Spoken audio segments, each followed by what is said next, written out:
Unquestionably, Adam and Danielle Busby, the stars of OutDaughtered, are going through a difficult time in Season 10. Their marriage is suffering even though it seems like life is weighing more heavily on them both at the moment. Adam and Danielle Busby acknowledge their marriage isn't working. There were some uncomfortable miscommunications between Adam and Danielle Busby in the most recent episode of OutDaughtered. Remarkably, one of the major mishaps came when Danielle instructed Adam to inspect the ladies' luggage before to their journey.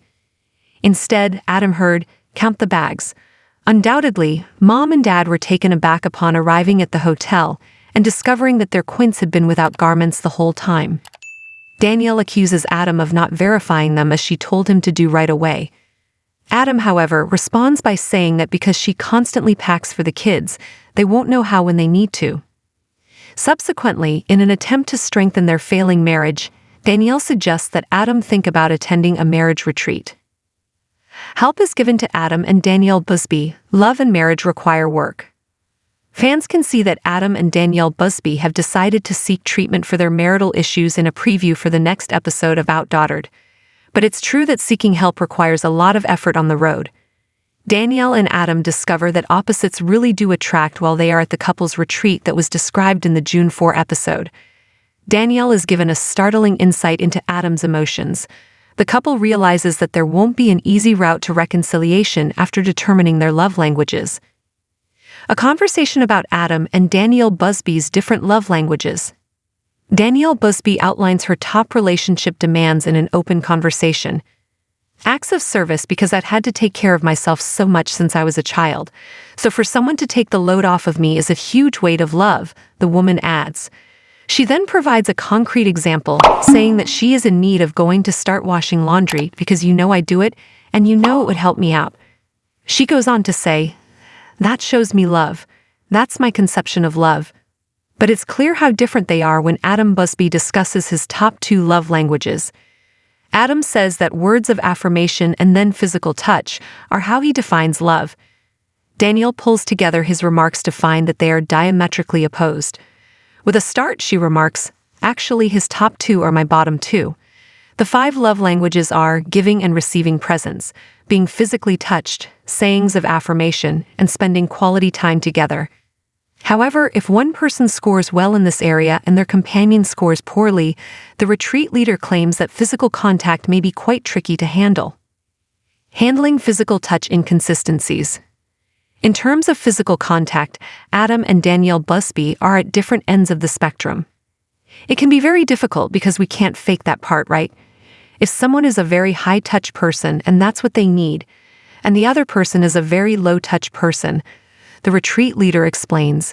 She does, however, provide some solutions for this perplexing circumstance. It's really about that intimacy, about being connected, she states. But you have to work 10 times harder than any other love language when your lover requires that. Adam Busby and Danielle discover how differently they need love. Daughter of OutDaughter.